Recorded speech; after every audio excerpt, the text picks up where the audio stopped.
Hello दोस्तों, क्या आपने भी आरआरबी ग्रुप डी का फॉर्म भरा है? क्या आपको भी कंपाउंड इंटरेस्ट का सवाल परेशान करता है? तो आज के बाद आपको कंपाउंड इंटरेस्ट यानी चक्रवृद्धि ब्याज का सवाल परेशान नहीं करेगा। आज मैं आपको ऐसा अप्रोच बताने वाला हूं कि आप हर क्वेश्चन को 5 से 6 सेकंड के अंदर में सोल्व कर लेंगे। मैं जो भी सवाल यहाँ सोल्व कराऊंगा सभी सवाल जो होंगे एग्जाम ओरिएंटेड सवाल होंगे। सभी सवाल एग्जाम में आने की 100% चांसेज हैं। जो भी सवाल यहाँ कराया जाएगा सभी प्रीवियस ईयर का सवाल कराया जाएगा। और आपको पता ही है कि प्रीवियस ईयर क्वेश्चन में कितना बार रिपीट हुआ है और आगे भी रिपीट होगा ही। इसलिए आप क्लास को शुरू होने से पहले आप कॉपी और पेन ले करके बैठिएगा, ताकि जो भी कंसेप्ट आपको बताया जाए उसको नोट करना बहुत जरूरी है। अगर आप कंसेप्ट नोट नहीं कीजिएगा तो माइंड में रहेगा नहीं, आप भूल जाएगा। तो चलिए शुरू करते हैं आज की क्लास। सबसे पहले आपको पता है मेरा पढ़ाने का तरीका कि सबसे पहले मैं थोड़ा कंसेप्ट बताता हूं। कंसेप्ट बताने से क्या हुआ कि अभी के लिए कंसेप्ट आपको दिमाग में फिट हो जाएगा। इससे हर एक क्वेश्चन आपको पूरी तरह से समझ में आएगा और कहीं भी कोई परेशानी नहीं होगा। तो चलिए शुरू करते हैं। आज का थोड़ा पहले कंसेप्ट देखते हैं क्या कंसेप्ट है। आज हम पढ़ाने वाला है चक्रवृद्धि ब्याज, कंपाउंड इंटरेस्ट। इंग्लिश में कंपाउंड इंटरेस्ट बोलते हैं, कंपाउंड इंटरेस्ट। ठीक है, चक्रवृद्धि ब्याज। अब चक्रवृद्धि ब्याज समझने से पहले साधारण ब्याज क्या होता है। साधारण ब्याज जो है हम पिछले वीडियो में आपको बता दिए हैं। साधारण ब्याज का कंसेप्ट बताए हैं और उसका क्वेश्चन प्रैक्टिस करवाए हैं। अगर आप नहीं देखे हैं तो इस वीडियो को देखने के बाद जाकर के उसको भी आप देख लीजिएगा। ठीक है, बहुत ही बढ़िया तरीका से उसमें कंसेप्ट और क्वेश्चन प्रैक्टिस करा गया है। तो सबसे पहले साधारण ब्याज। तो साधारण ब्याज में क्या होता है कि प्रत्येक वर्ष जो है मूलधन पे ही सिर्फ ब्याज लगता है। ठीक है, और चक्रवृद्धि ब्याज में क्या होता है कि पहले वर्ष तो मूलधन पे ब्याज लगता है, लेकिन दूसरे वर्ष से जैसे दूसरे वर्ष, तीसरे वर्ष, चौथे वर्ष, इस तरह से जैसे ही दूसरे वर्ष में पहुंचेंगे तो मूलधन पे तो ब्याज लगेगा, लेकिन जो पहले वर्ष का ब्याज है उसमें भी ब्याज लगता है। चलिए कैसे होता है पहले यहाँ समझिए। जैसे देखिए, जैसे मूलधन मान लिया जाए कि 1000 रुपया क्या है, मूलधन है। ठीक है, रेट ऑफ इंटरेस्ट आर जो है 10% है। ठीक है, तो एक तरफ लिख लीजिए एसआई यानी चक्रवृद्धि यानी साधारण ब्याज सिंपल इंटरेस्ट, और दूसरी तरफ लिख लिया जाए सीआई मतलब चक्रवृद्धि ब्याज कंपाउंड इंटरेस्ट। ठीक है, अब यहां से देखिए पहले वर्ष में क्या होगा। यहां से पहले वर्ष, दूसरे वर्ष और तीसरे वर्ष। अब साधारण ब्याज में क्या हो गया यहां से कि पहले वर्ष जो भी मूलधन है 1000 रुपया, उस पे जो भी रेट है 10%, तो 10% के हिसाब से ब्याज लगेगा। ठीक है, तो 20 से 20 कट गया, ब्याज कितना हो गया, 100 हो गया। अच्छा, दूसरे वर्ष भी इसमें वही काम होगा कि जो मूलधन 1000 रुपया है उस पे 10% के हिसाब से ब्याज लगेगा, तो 20 से 20 कट गया, यहां भी 100 आ गया। ठीक है, तीसरे वर्ष भी क्या होगा कि जो मूलधन 1000 रुपया है उस पे 10% के हिसाब से ब्याज लगेगा, तो 20 से 20 कट गया, यहां भी ब्याज कितना आ गया, 100 आ गया।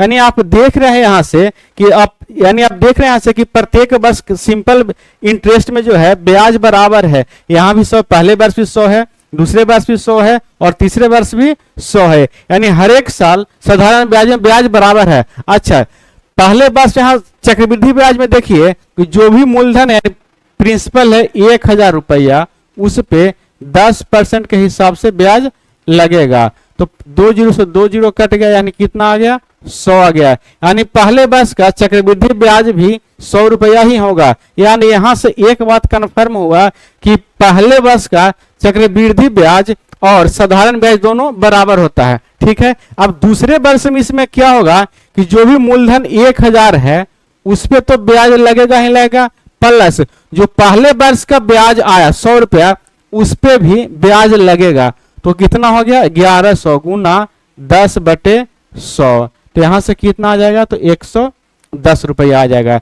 यानी दूसरे वर्ष में साधारण ब्याज में ब्याज हुआ था 100 रुपया ही, लेकिन चक्रवृद्धि ब्याज में दूसरे वर्ष में ब्याज हो गया 110 रुपया। 10 रुपया क्यों बढ़ा, तो ब्याज पे भी ब्याज लगा। ठीक है, अब इसमें तीसरे वर्ष में क्या होगा, जो मूलधन 1000 रुपया है उस पे तो ब्याज लगेगा ही लगेगा, प्लस पहले वर्ष का 100 रुपया है उस पे ब्याज लगेगा, और दूसरे वर्ष का ब्याज 110 रुपया है, इस पे भी ब्याज लगेगा, तो कितना हो जाएगा, जोड़िएगा तो 1000 प्लस 100 1100 और 110 यानी 1210 रुपया पे 10% के हिसाब से ब्याज लग जाएगा। तो 20 से 20 यहाँ कट जाएगा तो कितना आ गया 121 रुपीज आ गया। यानी यहां से समझ लीजिए कि पहले वर्ष का साधारण ब्याज 100 रुपया, तो पहले वर्ष का चक्रवृद्धि ब्याज भी 100 रुपया, दूसरे वर्ष का साधारण ब्याज 100 रुपया, लेकिन दूसरे वर्ष का चक्रवृद्धि ब्याज 110 रुपया, तीसरे वर्ष का साधारण ब्याज 100 रुपया, लेकिन तीसरे वर्ष का चक्रवृद्धि ब्याज हो जाएगा 121 रुपया।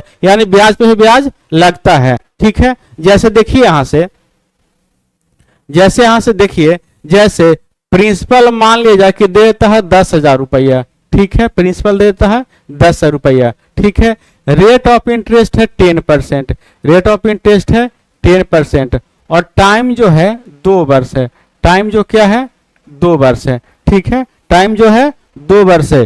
तो यहां से निकालना है कि एस आई क्या होगा, एस आई क्या होगा, और यहां से निकालना है कि सी आई भी क्या होगा, यानी साधारण ब्याज और चक्रवृद्धि ब्याज यहां से निकालना है। ठीक है, तो देखिए हम आपको ट्री मेथड से बताते हैं कि कैसे निकाला जाता है। तो ट्री मेथड में क्या है, जो भी मूलधन है ऊपर लिख लीजिए, यहां मूलधन है इसको मैं 1 रुपये यहां से लिख लिए, समय 2 वर्ष है तो यहां से ऐसे बना लेंगे, यानी पहले वर्ष और दूसरे वर्ष। आपको इतना लिखना नहीं है पहले वर्ष दूसरे वर्ष, जब 2 डंडी है तो 2 वर्ष का आप समझ जाइएगा। ठीक है, इतना हमको समझाना है तो लिख रहे हैं। ठीक है, पहले वर्ष ब्याज भी 10% के हिसाब से लगेगा और दूसरे वर्ष ब्याज भी 10% के हिसाब से लगेगा। या तो आप 10% लिखिए, नहीं तो 1000 के 1/10 भी लिख सकते हैं। 10% का फ्रैक्शन वैल्यू 1/10 होगा, यानी 1000 का पहले वर्ष 10% के हिसाब से जो ब्याज हो जाएगा कितना हो जाएगा, तो 100 हो जाएगा। 1000 का 10% के हिसाब से दूसरे वर्ष भी ब्याज हो जाएगा 100 हो जाएगा। यानी यहां से अगर आपको पूछे ये जो निकलेगा ऊपर वाला, यहाँ ऊपर वाला जो निकलेगा 100 प्लस 100 क्या हो गया, साधारण ब्याज हो गया। यानी 1000 का 10% के हिसाब से 2 वर्ष में साधारण ब्याज जो निकलेगा 100 प्लस 100 कितना हो जाएगा, 200 हो जाएगा। ठीक है, अब यहीं देखिए चक्रवृद्धि ब्याज में क्या होगा कि जो पहले वर्ष में 100 ब्याज लगा, पहले वर्ष में 100 ब्याज लगा उस पर भी ब्याज लगेगा।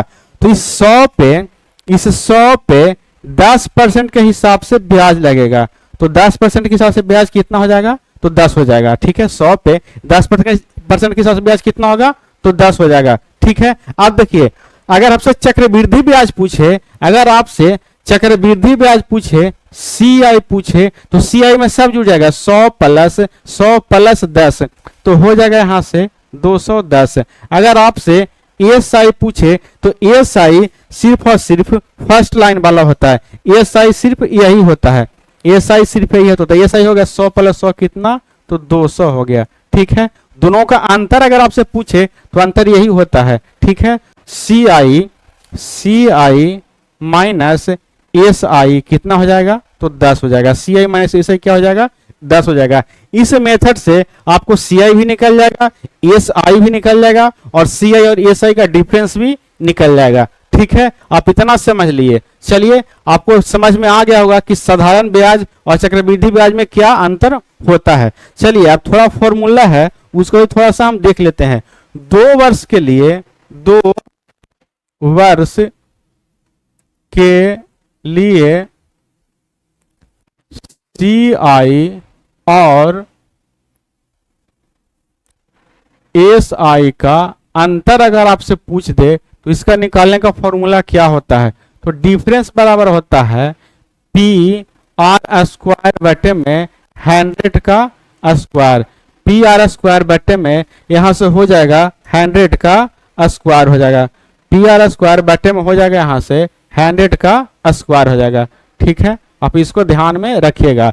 यानी 2 वर्ष के लिए आपसे पूछ दे कि चक्रवृद्धि ब्याज और साधारण ब्याज का अंतर क्या होगा, तो पी आर स्क्वायर बटे में 100 का स्क्वायर, पी मतलब प्रिंसिपल, आर मतलब रेट ऑफ इंटरेस्ट। ठीक है, वहीं अगर आपसे पूछ दे कि प्रतिशत में क्या अंतर होगा, वहीं अगर आपसे पूछ दे कि प्रतिशत में क्या अंतर होगा, ठीक है, तो आर स्क्वायर बटे में 100, आर स्क्वायर बटे में 100, प्रतिशत में अंतर क्या होगा, आर स्क्वायर बटे में 100। अब क्या है दोनों फॉर्मूला, आपको क्वेश्चन जब सोल्व करवाएंगे तो ज्यादा आपको क्लियर हो जाएगा, समझ में आ जाएगी क्या हम बताए। ठीक है, फिलहाल आप इतना ध्यान में रख लीजिए कि 2 वर्ष के लिए साधारण और चक्रवृद्धि ब्याज का अंतर जो होता है पी आर स्क्वायर बटे 100 का स्क्वायर, और प्रतिशत में अंतर होता है, डिफरेंस जो होता है आर स्क्वायर बटे में 100% होता है, आर स्क्वायर बटे में 100% अंतर होता है। ठीक है, उसके बाद 3 वर्ष के लिए, 3 वर्ष के लिए सी आई चक्रवृद्धि ब्याज और एस आई साधारण ब्याज का अंतर, साधारण ब्याज का अंतर। ठीक है, यहां से अंतर, इसका फॉर्मूला यहां से होता है, पहले ये वाला पार्ट सेम रहेगा, डिफरेंस बराबर पी आर स्क्वायर बटे में 100 स्क्वायर, 2 वर्ष वाला सेम यहां से लिखा जाएगा। ठीक है, उसके बाद 100 का स्क्वायर, उसके बाद गुने में 300 प्लस आर, और बटे में यहां से क्या हो जाएगा 100 हो जाएगा। इस फॉर्मूला के भी आप लोग रट लीजिएगा, इस फॉर्मूला को भी आप लोग रट जाइएगा। ठीक है, इतना अगर आप रट गए, जितना भी हम कंसेप्ट आपको बताए, इतना अगर आप रट लिए, दिमाग में बैठा लिए, तो आपका जो है हर एक सवाल जो है 5 सेकंड के अंदर सोल्व होगा। बहुत सवाल ऐसा मिलेगा जिसमें आपको पेन भी लगाना नहीं पड़ेगा। ठीक है, चलिए अब हम क्वेश्चन की ओर बढ़ते हैं।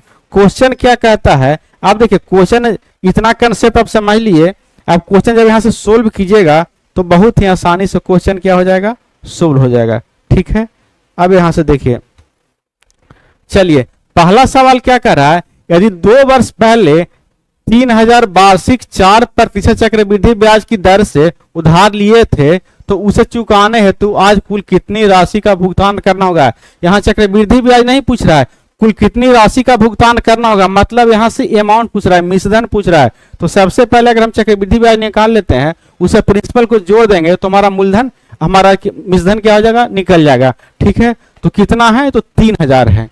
प्रिंसिपल यहां से कितना है, तो 3000 है। प्रिंसिपल यहां से जब 3000 रुपया है, ठीक है, और समय 2 वर्ष है, समय क्या है, 2 वर्ष है। ठीक है, समय 2 वर्ष है तो 2 डंडी यहां से खींच लेंगे। ठीक है, पहले वर्ष भी 4% के हिसाब से ब्याज लगेगा और दूसरे वर्ष भी 4% के हिसाब से ब्याज लगेगा। तो 3000 पे 4% के हिसाब से ब्याज कितना हो जाएगा, तो 120 हो जाएगा। ठीक है, दूसरे वर्ष ब्याज क्या होगा, 120 हो जाएगा। ठीक है, उसके बाद देखिए दूसरे वर्ष में जो है पहले वर्ष के 120 पे जो है 4% के हिसाब से ब्याज लग जाएगा। तो 120 पे 4% के हिसाब से कितना हो जाएगा, 4% के हिसाब से कितना हो जाएगा, तो यहां से हो जाएगा 0 और यहां से हो जाएगा 12 को 48 यानी 4.8 हो जाएगा। तो यहां से आ गया 4.8, यानी 120 पे 4% के साथ ब्याज हो गया 4.8। अब टोटल सी आई यहां से कितना आ गया, तो टोटल सी आई आ गया 120 प्लस में 120 और प्लस में हो जाएगा 4.8। तो कितना, 120 120 240 यानी 244.8। अच्छा, मूलधन है 3000, तो इसमें 3000 जोड़ लीजिए, तो जोड़ लीजिएगा तो हो जाएगा 8.442 यानी 3244.8 जो है इसका मिश्रण हो जाएगा। तो ऑप्शन बी हमारा करेक्ट आंसर यहां से हो जाएगा। आप इसको सक्सेसिव मेथड से ही बना सकते हैं, जैसे पहले सक्सेसिव मेथड में रेट निकाल लीजिए, तो पहले वर्ष भी 4%, दूसरे वर्ष भी 4%, उसके बाद 4 गुना 4 और बटे में यहां से हो जाएगा 100, 4 4 यहां से हो गया कितना, 8, यहाँ 4 4 को 16 यानी 8.16 क्या हो जाएगा, ब्याज हो जाएगा। 8.16% क्या हो जाएगा, ब्याज हो जाएगा। ठीक है, यानी मूलधन है 3000 रुपया, 3000 पे 8.1% से क्या हो जाएगा, हमारा कंपाउंड इंटरेस्ट हो जाएगा। दशमलव हटाएगा तो हम नीचे बटे में क्या हो जाएगा, 100। ठीक है, परसेंट के लिए 100 हुआ। ठीक है, दशमलव हटाए उसके लिए 100 यहां से और हो जाएगा। ठीक है, अब यहां से देखिए 3000, हाँ 3 जीरो यहाँ कट जाएगा, बाकी बच जाएगा यहाँ से 1 जीरो। अब यहाँ से गुना कर लीजिए, जब 6 से 3 में गुना कीजिएगा तो 8 होगा यानी 18, 1 बचेगा, 3 एकम 3 एक यहाँ से हो जाएगा कितना, तो 4 हो जाएगा, 8 3 24, 24 से क्या हो जाएगा यहाँ से 24, और बटे में यहाँ क्या था 10 था, तो यहाँ बच जाएगा दशमलव, यानी जो सी आई यहाँ से आ गया, जो सी आई यहाँ से आ गया 244.8, और प्रिंसिपल है 3000, तो 3000 इसमें जब जोड़ दीजिएगा, 3000 इसमें जब जोड़ दीजिएगा तो आ जाएगा यहाँ से 3244.8 हमारा, जो कि ऑप्शन बी में है। ठीक है, आपको दो मेथड से बता दिए। चलिए अब नेक्स्ट सवाल की ओर बढ़ते हैं। अब थोड़ा फास्ट खींचेंगे। यदि किसी धनराशि पर 8% वार्षिक दर से 2 वर्ष का साधारण ब्याज ₹1000 है तो समान अवधि का चक्रवृद्धि ब्याज कितना होगा। अच्छा, साधारण ब्याज है तो साधारण ब्याज हर साल बराबर होता है, यानी पहले साल भी 8% मिलेगा और दूसरे साल भी 8% मिलेगा। तो यहाँ से एएसआई क्या हो जाएगा, तो एएसआई का परसेंट यहाँ से हो जाएगा 8 गुना 2 बराबर 16%, यानी हमको एएसआई कितना मिल जाएगा, तो 16% मिल जाएगा। लेकिन एएसआई न्यूमेरिकल वैल्यू कितना है, तो 1000 है, और परसेंट में कितना है, तो 16 है, तो 1000 का तुलना हम 16 से कर लेंगे। हमको निकालना है कंपाउंड इंटरेस्ट, तो कंपाउंड इंटरेस्ट में सक्सेसिव लगा लेंगे। तो 8% है, तो 8 प्लस 8 गुना 8 बटे में यहाँ से हो जाएगा 100, तो 8 8 16 और 8 8 64, यानी 16.64% हमको क्या मिलेगा, ब्याज मिलेगा।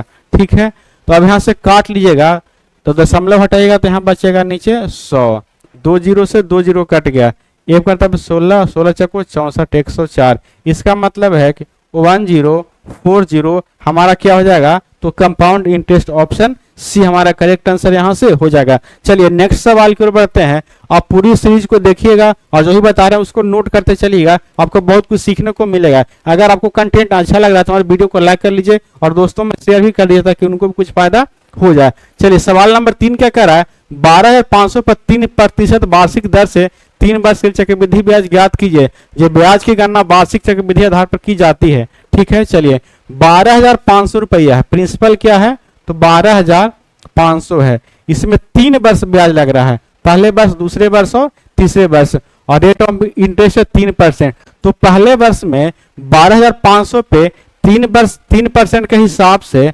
12,500 पे 3% के हिसाब से जो ब्याज हो जाएगा 375 हो जाएगा, यानी पहले वर्ष भी 375 मिलेगा, दूसरे वर्ष भी 375 मिलेगा और तीसरे वर्ष भी 375 मिलेगा। यहां से अगर हमको सिंपल इंटरेस्ट पूछे, साधारण ब्याज पूछे, तो तीनों को जोड़ देंगे, हमारा साधारण ब्याज निकल जाएगा। लेकिन क्वेश्चन में पूछा क्या है, तो क्वेश्चन में पूछा है कंपाउंड इंटरेस्ट, चक्रवृद्धि ब्याज पूछा है। अब देखिए, अब यहां से खेला शुरू होगा, अब यहां से खेला शुरू होगा।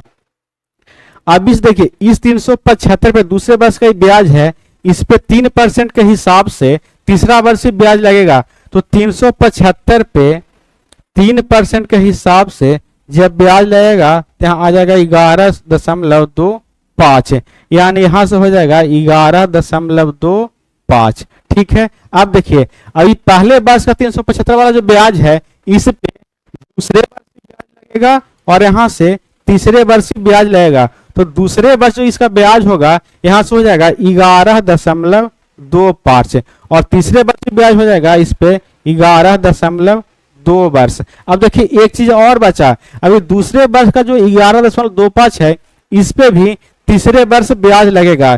कितना का रेट से लगेगा, तो वही 3% के वार्षिक रेट से लगेगा। तो 11.25 में 3% के हिसाब से निकालिएगा तो यहाँ जाएगा दशमलव। अब यहाँ से देखिए, 5 आई 15 हो जाएगा, 3 दूनी 6 हो जाएगा, 3 एकम 3 और 3 एकम 3। अच्छा, यहाँ दशमलव है और नीचे बटे में 100 है, यानी लगभग आ जाएगा 0.33, लगभग आ जाएगा 0.33। यहाँ से आप 3 चीज निकाल सकते हैं, साधारण ब्याज, चक्रवृद्धि ब्याज और CI/SI का अंतर भी निकाल सकते हैं। ठीक है, लेकिन फिलहाल पूछा है क्या हमको, तो CI, तो CI निकालने के लिए यहाँ जोड़िएगा तो 3 तिहाई 900, 3 तिहाई 900। ठीक है, 3 तिहाई 900 हो जाएगा। उसके बाद 7 21 210, उसके बाद 5 तिहाई 15 हो जाएगा। ठीक है, 5 तिहाई 15 हो जाएगा। उसके बाद 11 तिहाई 33, 11 तिहाई 33, उसके बाद 25 पैसा 25 पैसा 25 पैसा 75 पैसा और 30 पैसा। ठीक है, तो 108 पैसा, यानी 1 दशमलव आ जाएगा यहाँ से कितना, 08 आ जाएगा, 1.08 आ जाएगा। ठीक है। अब देखिए, अब इसको जोड़ लीजिए तो 5 3 8 1 9, इधर 0.08 है और 3 2 यहाँ से हो जाएगा 5 और 9 2 यहाँ से हो जाएगा 11,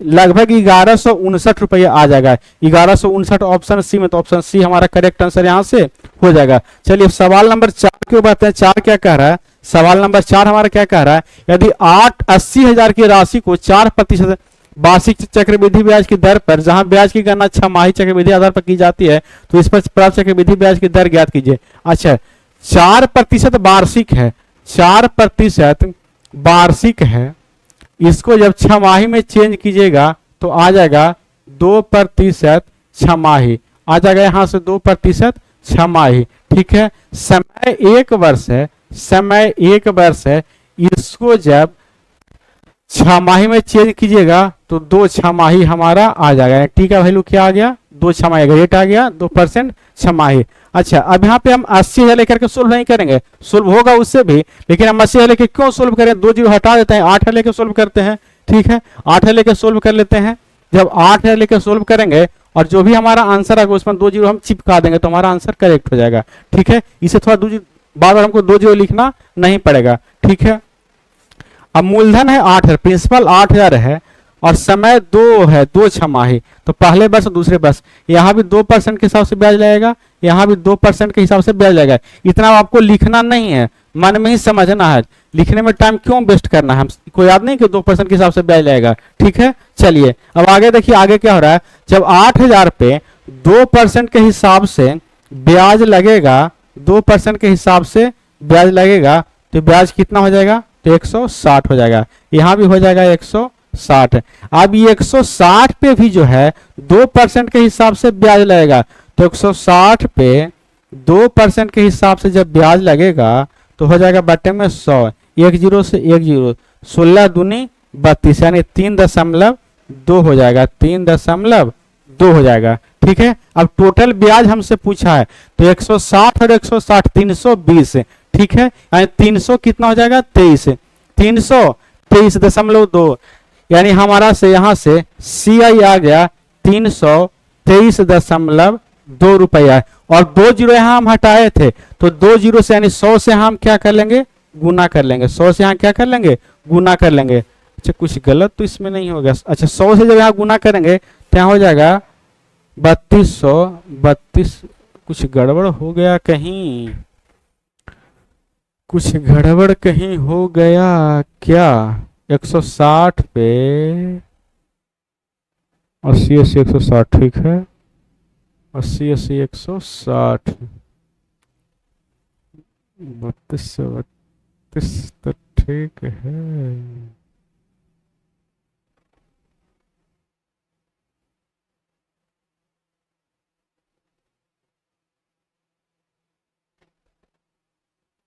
अच्छा, 1600 पे 2% के हिसाब से ब्याज हो जाएगा 32, यानी 3232, तो इसका आंसर होना चाहिए ऑप्शन ए, सवाल नंबर 4।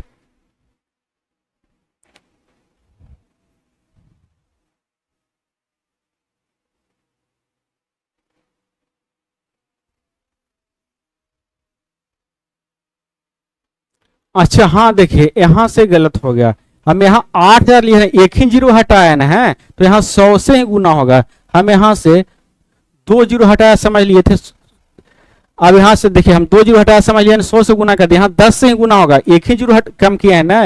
यहाँ देखिए 80,000 है, यहाँ 8,000, तो एक जीरो कम किया है, तो यहाँ 10 से ही गुना होगा। जब 10 से यहाँ गुना होगा, तो जब 10 से यहाँ गुना होगा तो हमारा आंसर हो जाएगा 3232, जो कि ऑप्शन ए में हो जाएगा। ठीक है, थोड़ा सा मिस्टेक हो गया था समझने में। चलिए अब सवाल नंबर हम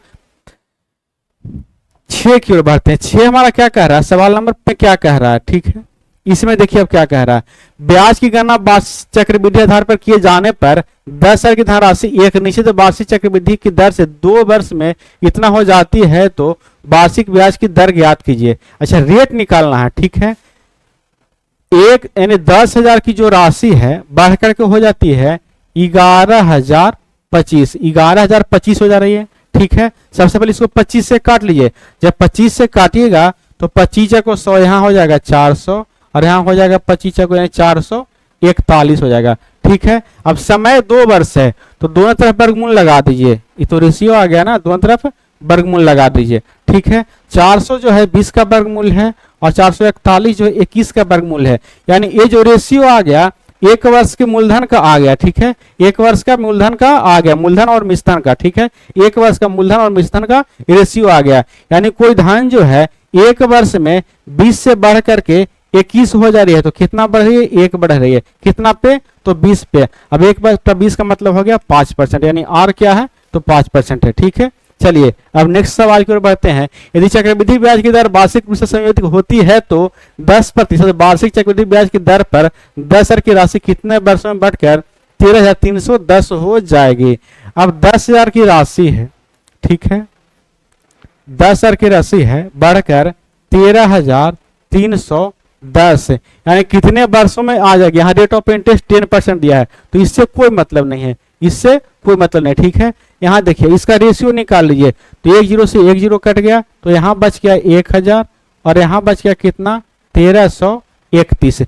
1000 जो है, 1000 जो क्या है, तो 10 का क्या है, क्यूब है, और 1331 जो है 11 का क्या है, क्यूब है। पावर कितना आ गया, 3 आ गया, पावर कितना आ गया, 3 आ गया, ठीक है। तो पावर जब 3 आ गया इसका मतलब है कि टी जो है क्या है, 3 है, टी जो क्या है 3 ईयर्स है, तो ऑप्शन डी हमारा करेक्ट आंसर यहाँ से हो जाएगा, ठीक है। चलिए अब नेक्स्ट सवाल की ओर बढ़ते हैं। चक्रवृद्धि ब्याज पर निवेशित एक निश्चित धनराशि 3 वर्ष बाद 13,380 और 6 वर्ष बाद 20,070 हो जाती है, तो जबकि ब्याज की गणना वार्षिक चक्रवृद्धि आधार पर की जाती है, धनराशि ज्ञात कीजिए, ठीक है।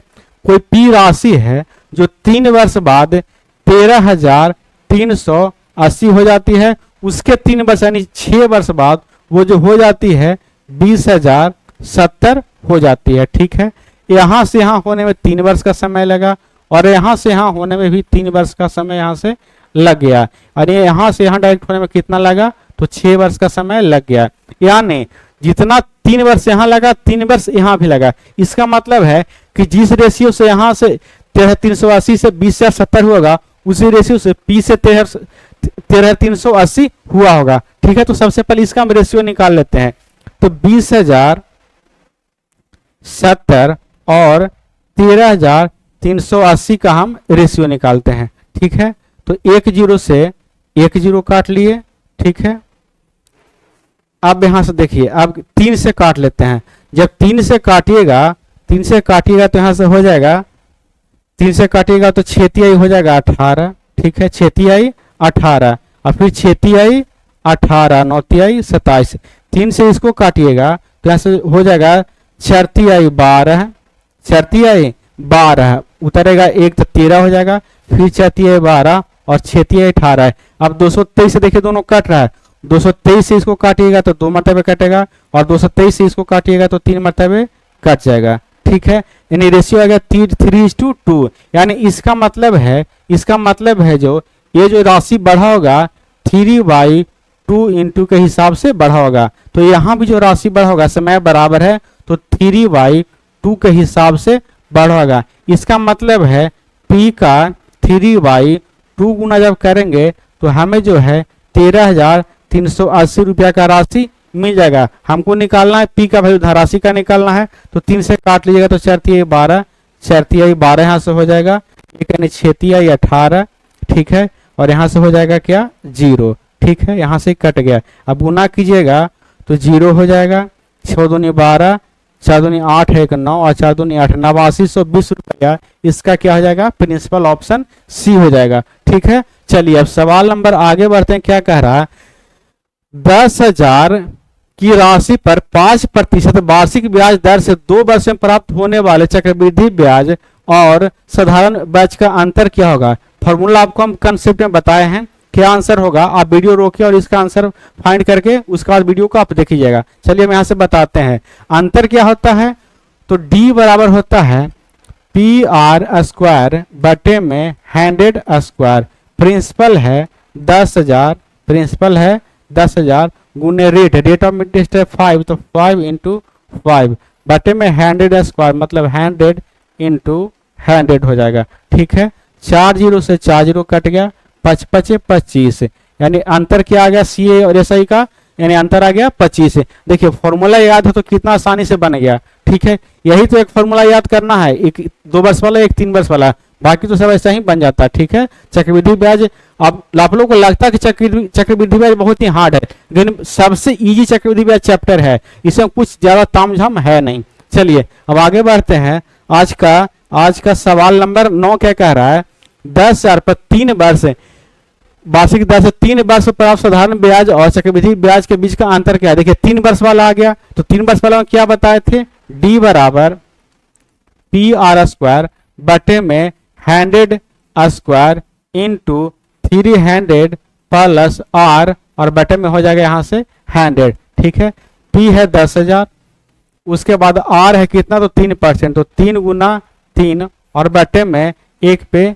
4 जीरो यहाँ से हो जाएगा, तो 4 जीरो से 4 जीरो हो गया इंटू 300 प्लस आर, तो 300 प्लस 3 और बटे में हो जाएगा यहाँ से 100।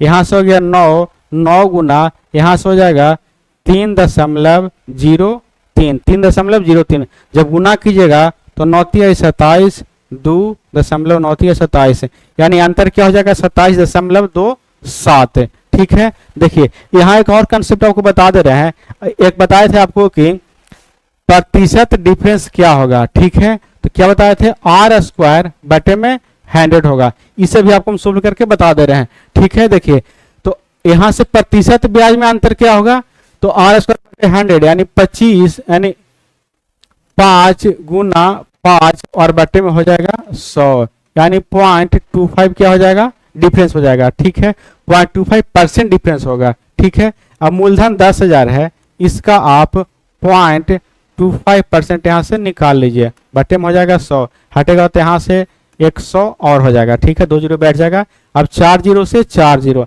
यहाँ बचा 25 यानी CI का अंतर क्या आ गया, तो 25 आ गया। आप इससे भी निकाल सकते हैं, लेकिन ये जो मेथड है 2 वर्ष के लिए सफिशियंट है, 3 वर्ष वाला में इससे ज्यादा टाइम लग जाता है। ठीक है, इसलिए फॉर्मूला आपको 2 वर्ष वाला और 3 वर्ष वाला दोनों याद रखना है। चलिए आज का लास्ट सवाल क्या कह रहा है, चक्रवृद्धि ब्याज के एक निश्चित दर पर निवेश की गई एक धनराशि 10 वर्ष में स्वयं की 3 गुनी हो जाती है, कितने वर्ष में धनराशि स्वयं की 9 गुनी हो जाएगी।